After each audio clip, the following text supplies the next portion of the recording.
Ciao Raga! Gusto naga? Welcome sa inyong lahat. I am Chad and I will be your guide. Baka ikaw ay namumroblema rin sa bagay na are.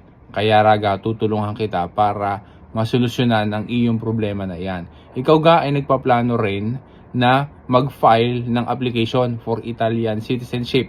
Gusto mo na mag-process ng cittadinanza italiana pero ang iyong problema ay hindi sapat ang iyong reddito para doon sa lumipas na 3 taon. So, are ang solusyon Raga na maitutulong ko sa iyo. Pagdating kasi sa application ng Italian citizenship, yung cittadinanza italiana per residenza, kailangan na mayroong sapat na reddito yung aplikante.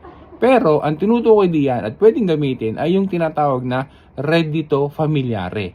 Kaya yung mga reddito ng iyong kapamilya ay pwede mong gamitin para maidagdag at makahusto ang iyong reddito. Para na sa ganoon ay makapag-file ka na ng application. So are, yung mga kasama mo sa pamilya na pwede mong gamitin ang kanilang reddito.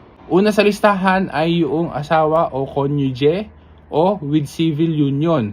Pwede din ang reddito ng anak, pwede rin sa magulang, pwede rin yung sa manugang na lalaki, manugang na babae. Ganun din yung reddito ng biyena na lalaki o biyena na babae, maging kapatid na lalaki at kapatid na babae, at saka yung mayroong kontrato di convivenza. Ang kailangan lamang natandaan at i-take into consideration, yung mga nabanggit na yan ay kailangan na kasama sa nucleo familiare at nagre-resulta sa comune di residenza na sila ay kasama sa iyong estado di familia.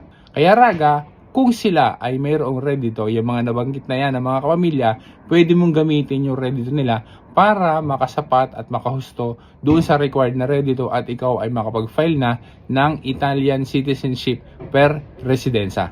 Yun Raga, sana nakatulong sa iyo ang information na ito. Sana ma-share mo rin sa iba. Maraming salamat sa panonood mo. Once again, this is Chad and always remember, Chad will guide. Grazie Raga, alla prossima!